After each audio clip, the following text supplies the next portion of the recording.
because this has a little sight above it, right? This little... So visual... you're going to line this up transition. due north. Do not worry about, you know, angles of declination and all that stuff, right? This is a map exercise. So you're going to line this thing up. You have a compass.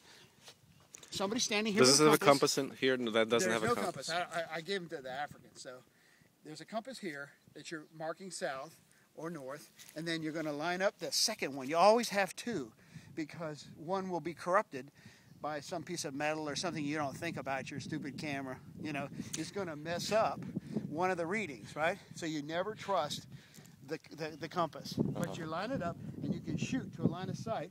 Then you can line this thing up pretty accurately. It doesn't have to be too accurate. Then you bring this number to 0. That's 0 north. Okay. Okay? Yep. Now, because mapping is easier at right angles, I'm going to turn this to 90.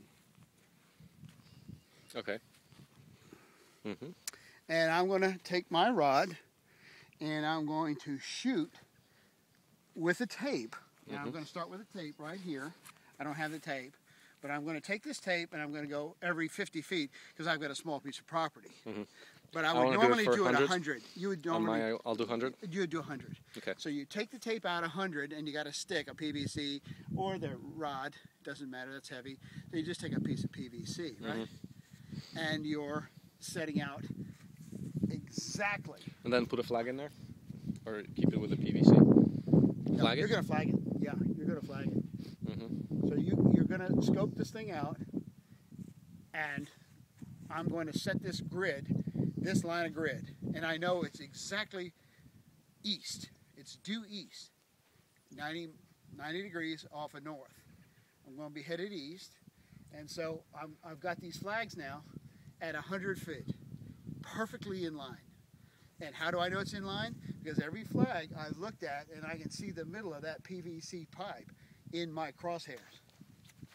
And the level is, you set the 3 legs to be level right here, right? Yes, and you can see them before you take the shot. Every time you move it, you got to be sure that that little bubble is in that circle. And that you set with the 3 legs here? Yes. Yep. Yeah. Okay. Very simple, very straightforward. You shoot that. Now, again, you're going to get your little string, CVT string line chopper, and you're going to cut that line of sight. CVT? What do you call it? QVC. GVCS? There you go. God, I got to get this right. We're on TV. All right, so anyways, you're setting this grid up, right?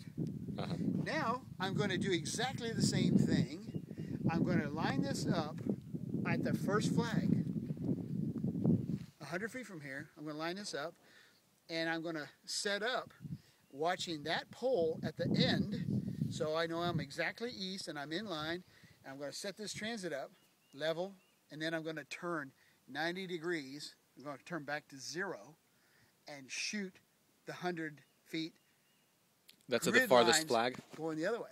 Yeah. At the farthest flag. So I'm going to end up with 100-foot squares. And I can actually take a paint can and paint them if it comes to that. Here I did, because I was bare. I mowed the field, and then I laid everything out and gridded everything. So I knew exactly what I was doing. Right. So now it's easy to take a piece of paper with 100-foot square grids on it, and I can walk out there and measure, triangulate every curve, everything. Right. So my contours then get transferred to my map. Okay, so you'd start with the visual transit first, and then you do the contours of elevation? I would, yes. I would grid it, and then I would shoot contours. Okay. Yeah. And typically, when you set up here, you're going to move this back a little bit. Well, I set it up so that I would want to go as close to this line as I could, because this is an obvious boundary, right? And you would set up, if you're going to do this, you'd set up over there. Shoot down there, shoot out here, and then walk this line of 100 feet shooting this way. What's the strategy if you're in thick, rough terrain? Line of sight. You have to cut the line of sight. Yeah, so I just get on the tractor. Takes 2 of us, right? And I sight, and he stands there with that thing, and then I'm driving the tractor to him, and I've got a line of sight, and I can paint that because I'm going to be taping and measuring when I've got my scale drawing of here's a tree, and I know it's going to start at 10 feet diameter, and it's going to end up at 40 feet diameter. That scale drawing is right there, and I know exactly where it's going to go and how big it is and what to put next to it. Mm-hmm. Yeah. Okay. Yeah.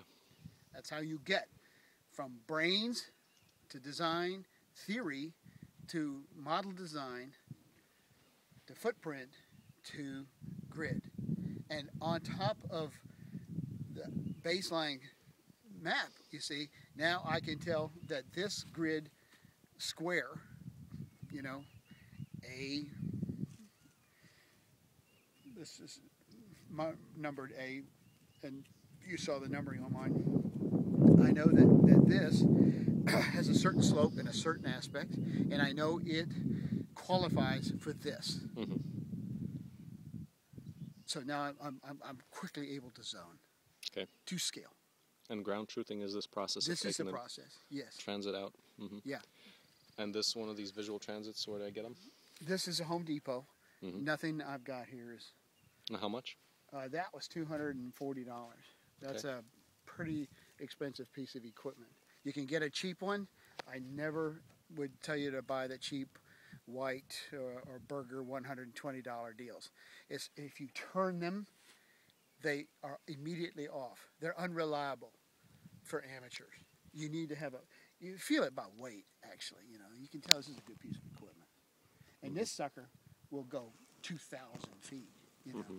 So you're not 2,000 feet, and what kind of accuracy still? Like within probably an inch or two? Yeah. Mm-hmm. Yeah. Way past what you're going to need with your dozer and all that kind of stuff. Mm-hmm. Okay? Yeah. Yeah.